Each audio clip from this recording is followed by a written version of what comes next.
성경이 보게 되면 가끔씩 하나님의 사자들, 그러니까 천사들이 방문하신 그 사건 얘기가 나오고 있습니다.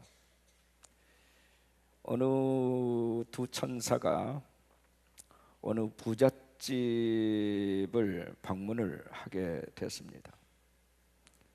하룻밤을 묵게 해달라고 이제 얘기를 하는데, 이 거만한 그 집 사람들은 이 두 손님들에게 저택에 있는 객실 대신에 아주 차가운 지하실 한쪽 구석 비좁은 공간을 내줬습니다. 아주 딱딱한 마룻바닥에 누워 잠자리에 들 무렵 늙은 천사가 벽에 구멍이 난 것을 발견을 하고 그 구멍을 메꿔줬습니다.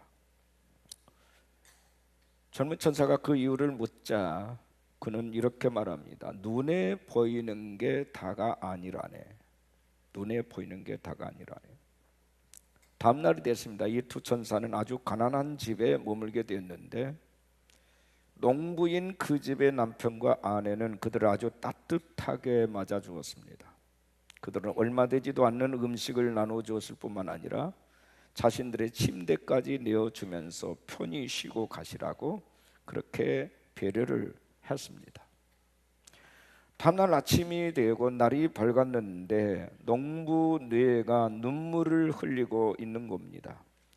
그들은 우유를 짜서 생계를 유지하며 살았는데 유일한 생계 원인 하나밖에 없는 젖소가 간밤에 죽었기 때문입니다. 젊은 천사는 화가 나서 늙은 천사에게 어떻게 이런 일이 일어나게 내버려 둘 수 있었느냐고 따집니다. 부잣집 사람들은 모든 것을 가졌는데도 구멍난 벽을 막아주며 도와주고, 궁핍한 살림에도 자신들이 가진 모든 것을 나누면서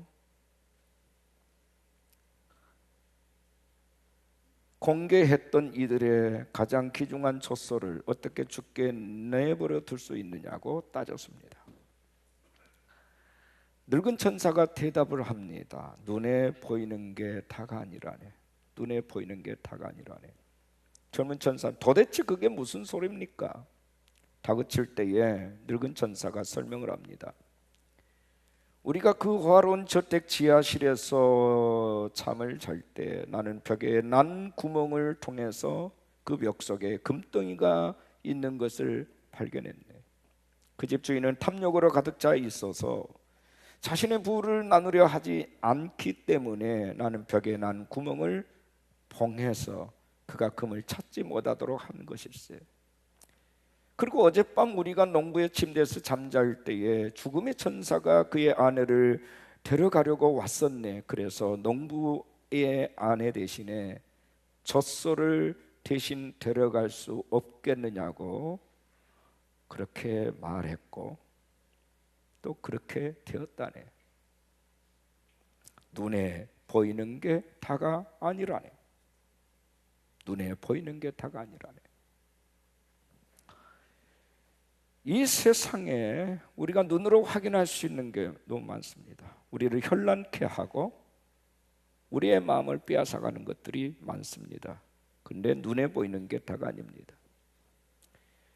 그런데도 사람들은 눈에 보이는 게 다처럼 그렇게 전부인 양 그렇게 살아가고 있습니다. 더 잘 보이기 위해서, 더 날씬해 보이기 위해서, 더 비싸 보이게 위해서, 더 고급처럼 보이기 위해서 혈안이 된 세상을 우리는 지금 살고 있습니다.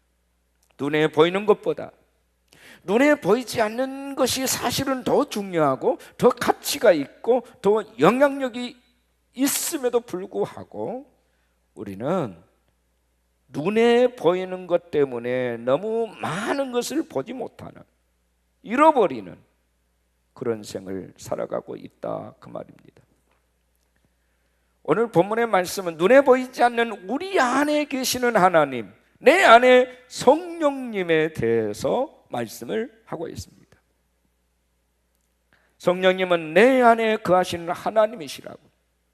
본문 17절에 보니까 그러나 너희는 그를 아나니 그는 너희와 함께 거하시며 또 너희 속에 계시겠습니다. 너희 속에 계신다. 성령님은 우리 안에 거하시기 위해서 오셨고, 또한 성령 하나님이 내 안에 거하시면서 우리 안에서 뭔가를 하기를 원하신다 하는 말씀을 우리에게 주고 있습니다.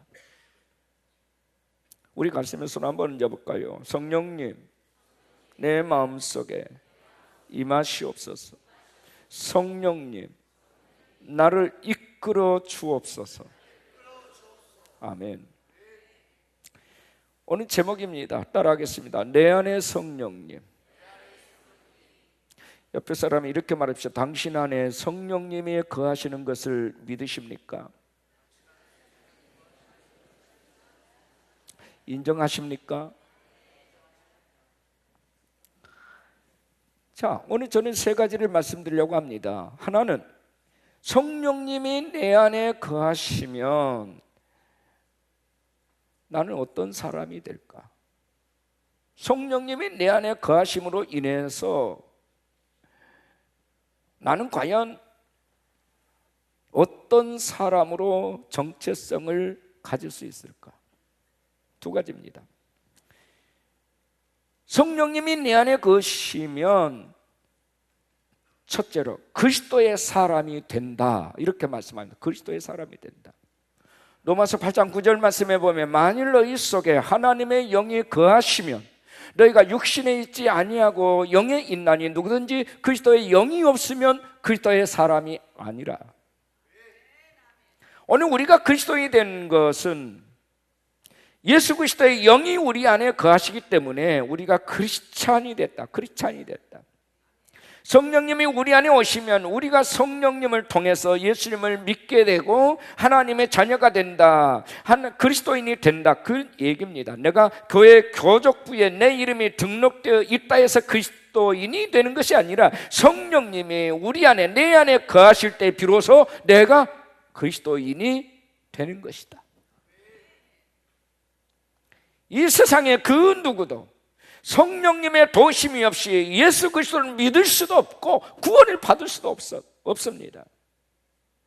성령님의 도심이 없이 우리가 하나님의 자녀가 될 수 있는 길이 없습니다. 성령님을 통해서 예수 그리스도가 구주이심을 믿게 되고 그분이 주이심을 고백하게 되는 것입니다. 성령님께서 우리 안에서 역사하심으로 이루어지는 일들입니다. 여러분은 예수 그리스도께서 하나님의 아들이시요 나를 구원해 주신 분이심을 믿으십니까? 믿으시면 아멘 하십시오. 구원받았음을 확신하십니까? 그렇다면 성령 하나님이 이미 여러분 안에 거하고 계시는 것입니다. 내가 하나님의 자녀라는 사실을 깨닫고 받아들이는 것도, 하나님의 자녀로서 하나님을 아버지라 부르게 되는 것도, 영원한 하나님 나라를 소망하는 것도, 영원한 기업을 소망하는 것도 성령님께서 내 안에서 주시는 마음이라는 겁니다. 두 번째는 성령님이 내 안에 거하실 때에 내가 죄와 모든 시험을 이기게 된다. 성경이 말씀, 죄와 모든 시험을 이기게 된다. 우리 인간은 너나 할 것 없이 그 생각이 허망하여졌고 그 마음이 어둠으로 가득 찼을 뿐만 아니라 그 영이 우둔하여져서 하나님 아닌 것을 하나님으로 대신하고자 하는, 그래서 우상을 섬기고 욕심대로 자신을 내버려 두면서 온갖 죄를 짓고 그것으로부터 빠져나오려고 하는 것이 아니라 점점 더 저 깊이 속으로 늪으로 빠져들어가고 있는 것이 오늘 우리의 실존입니다. 그리고 그 죄의 결과로 자신뿐만 아니라 다른 모든 사람들에게 불행을 가져다 주고 있습니다. 삶은 그래서 고통과 슬픔과 허무뿐이요 평화가 깨지고 사랑이 무너지고 거짓으로 가득 찼습니다. 어떻게 해야 합니까? 선하게 살기로 다짐을 하고 행복을 꿈꾸고 영원히 잘 되도록 목표를 세우면 잘 되는 것일까요? 그렇지 않습니다. 내 안에 성령님께서 나를 도와주셔야만 가능합니다.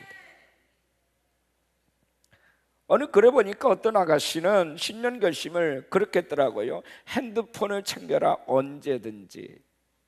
이게 목표래요. 왜 그러냐니까 지난해 6번씩이나 핸드폰을 잃어버렸기 때문이다. 어느 시인의 신년 결심은 졸지 말자, 졸지 말자. 예, 술에 취해서 지하철을 타고 가다가 술 기운에 졸다가 종착역까지 가기가 일쑤였기 때문이랍니다. 그래서 다시는 그런 실수를 반복하지 않기를 다짐해 보지만 그게 결심한 대로 되는 것입니까? 무엇인가를 다짐해 보고 결심해 본 사람이라면 내가 그것을 지키는 것이 얼마나 힘든 것인지 여러분 잘 알고 있지 않습니까? 나이가 들수록 내 계획대로 안 된다는 것, 내 힘만으로 안 된다는 것, 내 의지와 결심만으로 안 된다는 것을 우리는 더욱 절실히 깨닫고 있지 않습니까? 맥스 루카이도라는 사람이 쓴 목마름이라는 책이 있는데 그 책에서 루카이도는 이런 얘기를 합니다. 자동차를 구입한 어떤 사람이 자동차 시동을 걸지 않고 자동차를 밀고 다니는, 자동차를 끌고 다니려고 하는 사람들이 있다는 거예요. 아마 여러분은 그런 사람에 대해서 이 얘기를 듣게 된다면 웃을 거예요. 그런 멍청한 사람이 어디 있느냐고. 아니 시동을 걸지 않냐고 그 자동차를 끌고 다니려고 하는 그런 사람이 어디 있겠느냐고 반문할 겁니다. 그런데 루카이도는 이런 얘기를 해요. 하나님을 믿고 구원을 받았다면서도 성령님의 도우심을 구하지 않고 사는 사람이 바로 이와 같은 사람이다.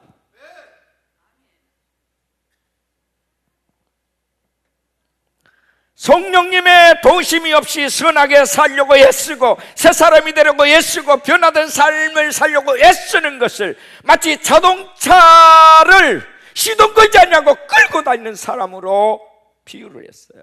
이 사람은 종교적인 사람이지 성령의 사람은 아니다.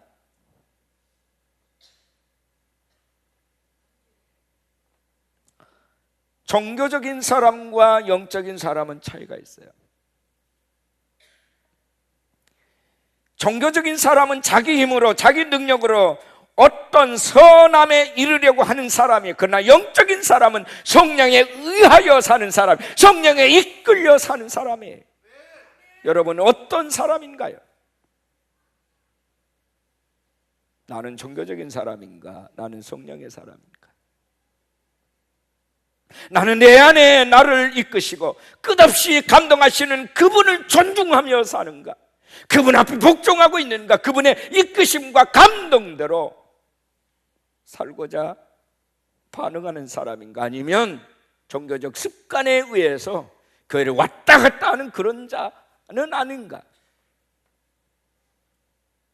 성령님이 우리 안에 왜 오셨습니까? 왜 오신 것 같습니까? 성령님이 우리 안에 거하신다면, 그것을 믿으신다면 우리 안에서 어떤 일을 하실까요? 내가 어떤 사람으로 변화될까요?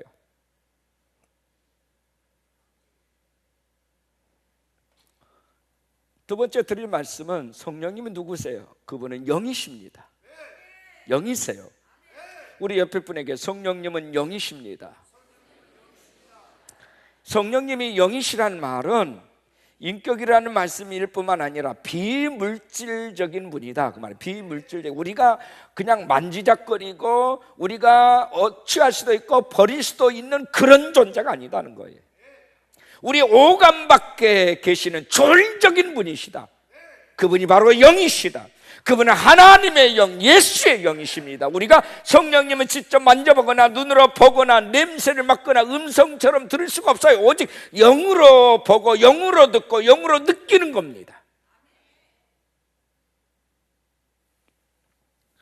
본문 17절 말씀 보니까 그는 진리의 영이라 세상은 능히 그를 받지 못하나니 이는 그를 보지도 못하고 알지도 못함이라. 거듭나지 않는 세상 사람들은 그를 받을 수도 없고 볼 수도 없고 알 수도 없다.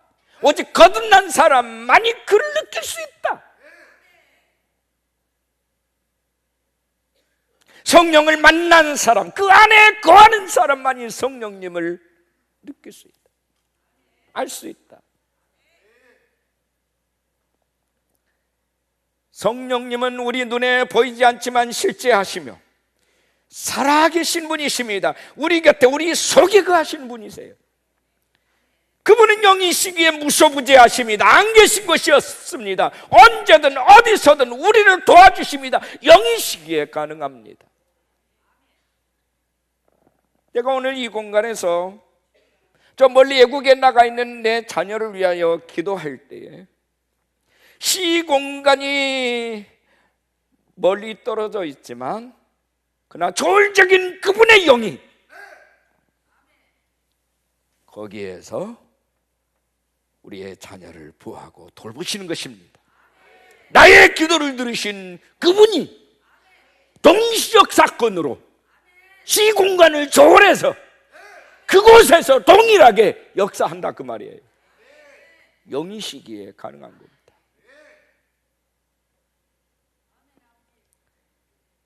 우리의 마음, 우리의 영 안에 오셔서 우리의 마음 깊은 것을 감찰하시고 우리의 모든 필요를 채워주신 분이 성령 하나님이세요. 우리의 죄를 책망하시고 뉘우치게 하시고 우리가 상처받고 슬픔 가운데 있을 때 우리를 위로해 주시고 우리가 가야 할 길을 알지 못할 때 분별하게 해주시고 그 뜻을 깨달아 알게 하실 뿐만 아니라 우리를 바른 길로 인도하시는 분이 그분이세요. 성령님 우리로 하여금 하나님의 뜻을 따라 살도록 인도하십니다. 또한 하나님께 도움을 구하도록 기도하게 하신 분이세요. 입에서 찬송이 나오도록 하시고 세상이 주지 못한 기쁨과 세상이 주지 못한 평안과 세상이 주지 못한 행복을 주신 분이세요. 할렐루야. 그분을 느끼고 계세요?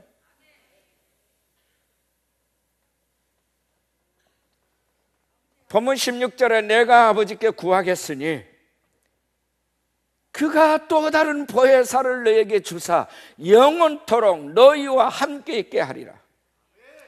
영원토록 우리와 함께 하신 분이 그분이시래. 우리를 고아처럼 버려두지 않으신대요. 보혜사 성령님을 보여주는 보혜사란 말은 파라클레토스, 내 곁에 계신 분이란 말이에요.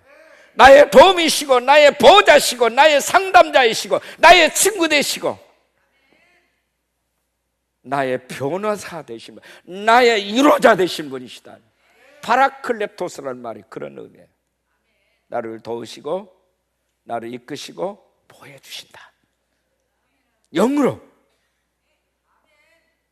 내 혈육 부모 형제 친척들은 진정으로 나를 보호해 줄 수는 없지만 그러나 그분은 언제든지 나를 완벽하게 보호해 주신 분이시다. 나를 고아처럼 버려두지 아니하신 분이시다. 나를 떠나지 않으신 분이시다. 참 보호자시다. 여러분, 엄마 아빠보다 할머니를 더 좋아하는 아이들이 있어요. 왜요?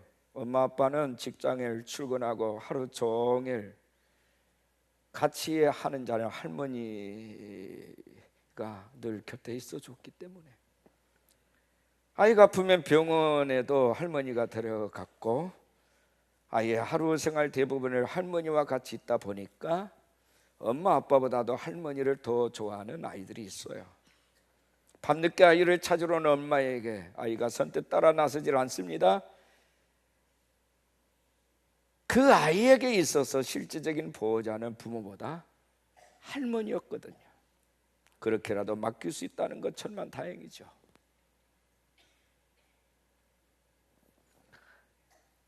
몇 년 전 뉴스에 나온 큰 사건입니다. 맞벌이 부부가 어린 자녀들을 맡길 데가 없어서 방 안에 먹을 것을 잔뜩 넣어놓고서 밖에서 문을 잠갔습니다.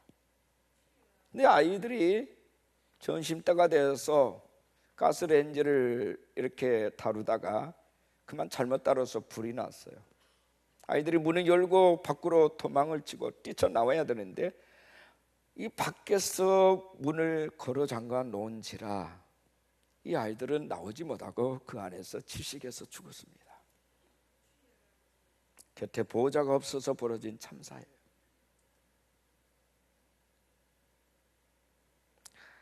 내게 보호자가 없다고 하는 것은 바로 그런 걸 말합니다.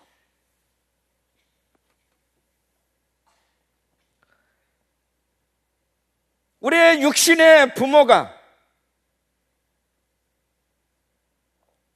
내 남편이, 내 아내가, 내 자식들이, 내 형제들이 진정한 나의 보호자가 될 수 있습니까? 될 수 없어요. 어떤 힘 있는 자들이, 어떤 권력을 가지고 있는 사람이 내 배후에서 나를 보호해 줄 수 있나요?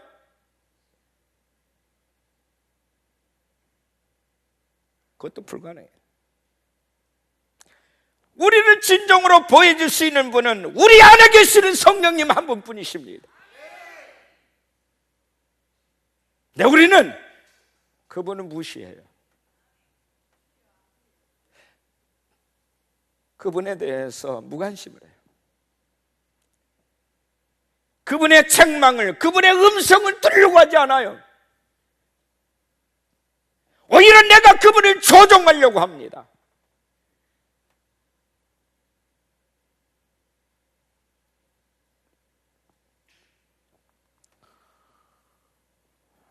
세 번째 생각할 교훈은 우리 가슴에 손 한번 얹어 보실까요?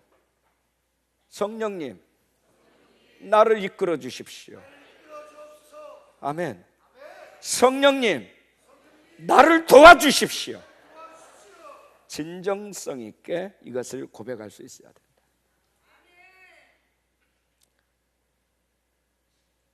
성령님이 내 인생의 주인이시거든요. 그분이 나를 보호하시거든요.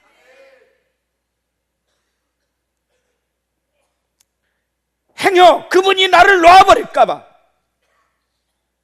행여 그분이 나를 외면할까봐, 이것 때문에 전전긍긍하고 이것 때문에 마음을 졸이는, 이게 크리스찬 아닌가요?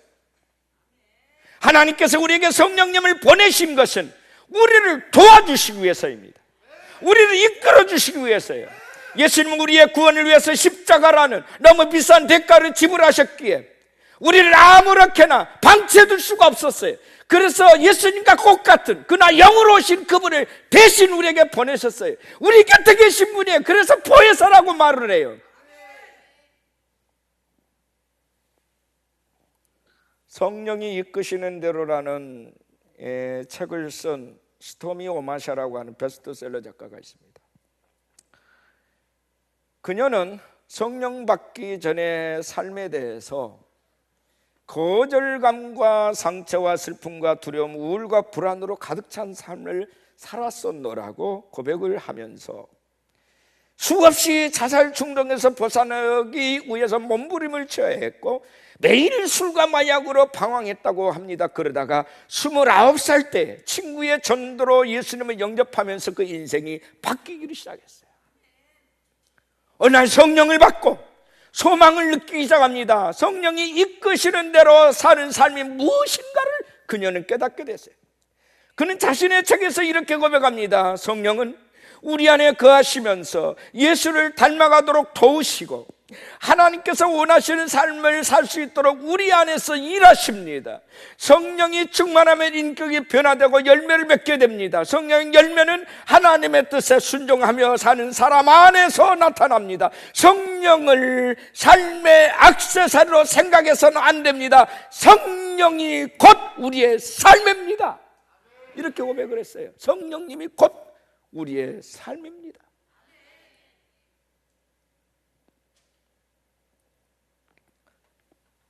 그녀는 수많은 사람들을 예수 그리스도에게로 인도했고 기도의 자리로 그들을 초대하면서 그들이 변화되도록 섬겼어요.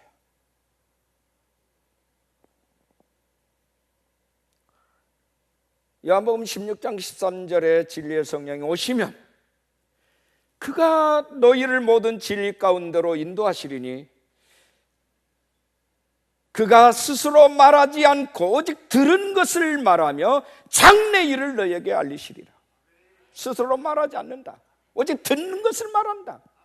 하나님 아버지께서 듣는 것을 말하시는 분이시다.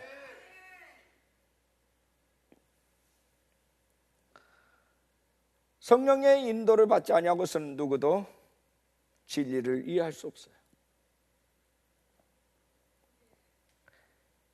어린아이가 돈을 많이 가지고 있으면 뭘 하겠습니까? 중요한 것은 보호자가 곁에 있어야 되는 거예요. 우리도 마찬가지로 소유가 얼마나 되든지, 얼마나 많이 배웠든지, 얼마나 많은 것을 가졌는지, 이게 중요한 게 아니라 과연 내가 그분의 인도, 성령님의 인도와 이끄심을 받고 있는지, 이게 더 중요한 거예요. 우리 주변에 똑똑하고 잘난 사람들 많아요. 어마어마한 재물을 가진 사람도 많습니다. 권력 가지고 있는 사람도 많아요. 근데 문제는 그것을 사용하게 하고 그것을 통해서 많은 사람들에게 유익을 끼치게 하는 그 중심의 축에 누가 있느냐 이거죠. 그분이 성령 하나님이신가 아니면 자기인가 아니면 사탄의 영인가? 여러분이 이끄시는 분이 누구세요?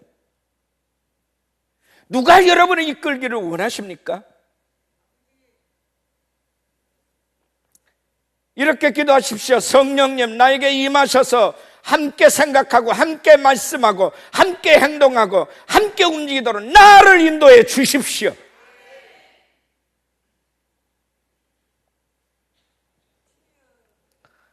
갈라디아서 5장 16, 17절에 너희는 성령을 따라 행하라.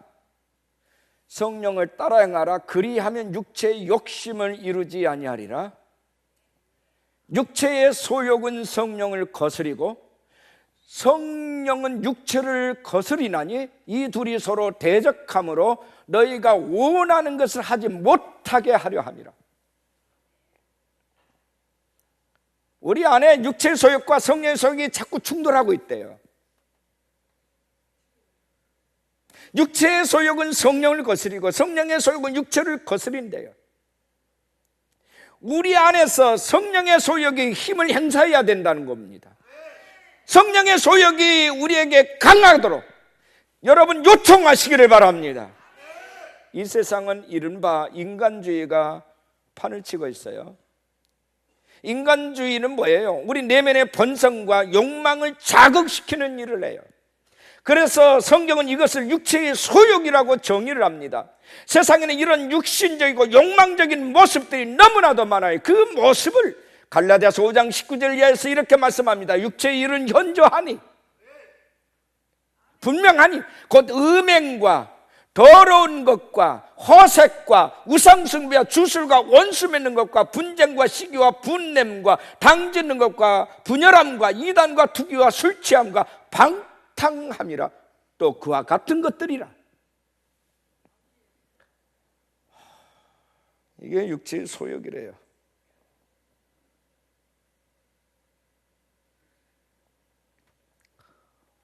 세상에는 이런 요소들로 가득 차 있습니다. 그래서 우리 주변에는 실패와 탄식과 갈등과 증오들이 계속해서 줄을 잇고 있는 거예요. 독립운동가 중에 조만식 선생이라는 분이 계십니다. 그분은 16살까지만 해도 친구들과 술 마시고 도박하고 싸움을 하는 불량배였다고 합니다. 그는 부잣집 아들이었고 서당에 가서 한문도 공부했지만 불량 청소년이 되고 말았습니다. 하루는 술에 취해서 길을 걷고 있는데 한 미국 선교사가 그에게 소리를 치는 겁니다. 이 사람아, 나라가 망해서 일본에게 모든 것을 뺏기고 있는데 너는 왜 술만 마시고 방탕하고 다니느냐? 너 그렇게 살면 되겠냐? 이 소리에 조만식 청년은 충격을 받았어요. 그 말이 계속해서 귓전을 때렸다는 겁니다. 내가 어떻게 살 것인가 고민하다가 자신을 그렇게 책망했던 선교사님을 찾아가서, 선교사님, 내가 어떻게 했으면 좋겠습니까? 나 같은 자도 나라와 민족을 위해서 뭔가를 할 수 있을까요? 그때 선교사는 예수 믿고 새 사람이 되면 할 수 있다. 그가 교회에 나오기 시작했어요. 근데 인간의 생각대로 술과 담배를 끊을 수 없었고 도박도 끊을 수 없었다고 합니다. 그래서 양다리 삶을 살았어요. 양다리를 걸쳤어요. 건달 생활을 그만둘 수도 없었어요. 그러던 어느 날 그는 부흥회 때 성령을 받았어요. 그리고 인생이 달라졌어요. 그 후에 그는 기독정신으로 세워진 숭실학교에 들어가서 공부를 했습니다. 졸업을 해서 나라와 민족을 사랑하는 애국자가 되어 오산학교에서 젊은이를 가르치면서 지도자를 배출하는 스승이 됐어요. 그 역시 3.1운동에 주도하는 민족 지도자가 됐습니다. 그 밑에서 많은 위대한 분들이 태어났어요. 주기철 목사님, 김익두 목사님, 이기풍 선교사 등등.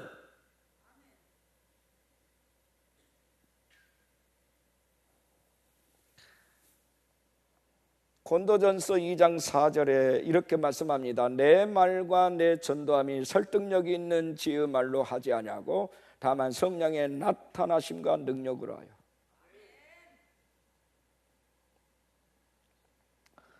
바울이 고린도 교회에 나가서 복음을 전할 때에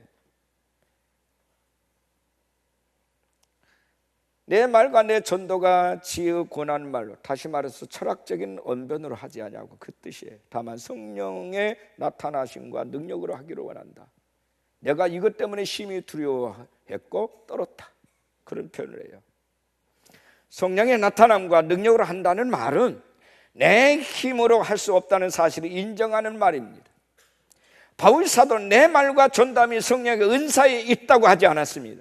내 지혜나 내 지식, 내 언변에 있다고 말하지 않습니다. 오직 성령의 나타남이 있다. 성령의 능력이 나타나야만 되어진다. 오늘 저와 여러분에게도 예배 때마다, 시 때마다 전도라든 봉사라든 무엇을 하든 성령의 역사심이, 능력이 나타나기를 구하시기를 축원합니다. 오늘 또 성령님이여 이 종을 통해서 나타나시옵소서. 이 종의 입을 통해서 성령님이 나타나지 않으면 나는 무용지물입니다. 나는 아무것도 아닙니다. 여기 있는 목사가 어떤 언변으로 여러분을 바꿀 수 있다고 생각하십니까? 불가능해요.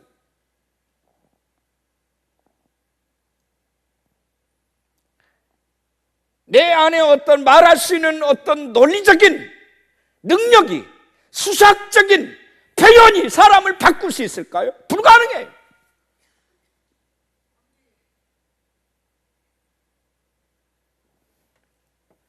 저는 자신 없어요.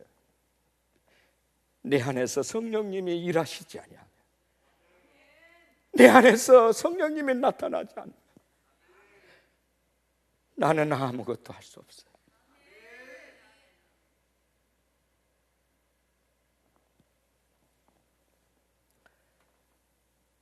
그리스도인들은 성령이 나타나도록 기도해야 돼요. 우리 안에 거하시는 성령님을 숨기거나 억압하지 말아야 돼요. 성령께서 주관하셔서 능력이 나타나도록 모든 분위기를 만들어야 돼요. 우리의 어떤 프로그램이나 우리 어떤 형적인 어떤 논리나 어떤 아젠다에 의해서 성령께서 유축되지 말도록, 성령께서 제한되지 않도록 우리는 할 수 있는 모든 것을 다 내려놓고 오직 그분의 임재 속에만 들어가야 돼요. 성령님, 당신께서 하시옵소서.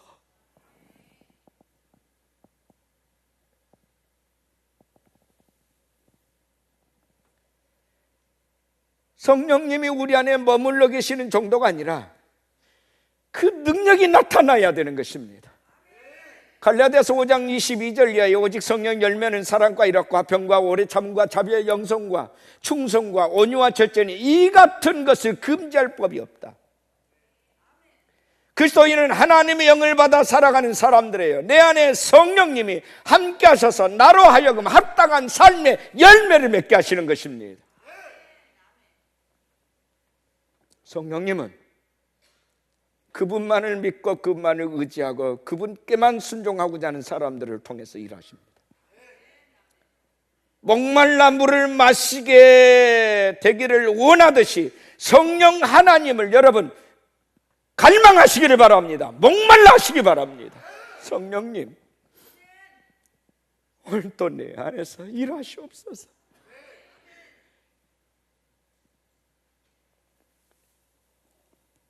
간절히 갈망하십시오. 여러분의 영혼 깊은 곳으로부터 간절히 갈망하셔야 됩니다. 성령님이 아니시면 내겐 아무 소망이 없습니다. 성령님께서 도와주지 않으시면 자꾸만 실수하고 넘어지고 허물이 드러납니다. 성령님께서 임하지 않으시면 나는 무기력합니다. 성령님께서 나와 함께 하시면 내가 능력 주신 자 안에서 무슨 일을 할 수 있습니다. 성령님, 나를 사용해 주십시오.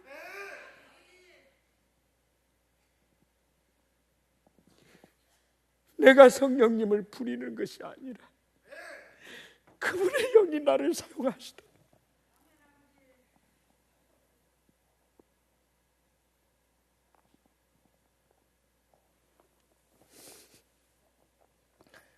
기쁨이 없으신가요? 사람과의 관계에서 늘 자꾸만 부딪히십니까? 여러분의 마음이 메말라 있고 공고하십니까? 자꾸만 뭔가 때문에 불안해하십니까? 두려움이 사라지지 않습니까? 평안이 없습니까? 의욕이 상실됐습니까? 지지하고 싶은데 잘 안 되십니까? 분노와 적개심, 복수심이 사라지지 않습니까? 인심과 명예욕과 교만이 사라지지 않습니까? 자꾸만 유혹에 넘어집니까? 왜 그렇다고 생각하십니까? 내 안에 성령님을 무시하기 때문에, 내 안에 성령님을 의지하지 않기 때문에.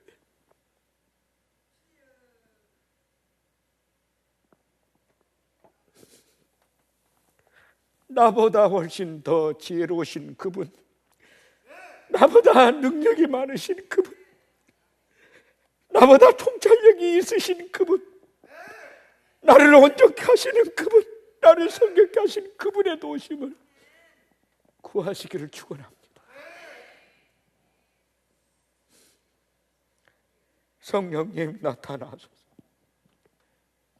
성령님이 이끄소서. 성령님 도와주십시오. 성령님, 내 가족과 내 자녀들과 이 도시와 우리 민족을 살펴주옵소서. 성령님, 내게 당신의 나라를 위해서 일할 수 있는 기름 부으심을 충만케 허락하여 주십시오. 진심으로 구하는 자들이 되어지기를 주의 이름으로 축원합니다.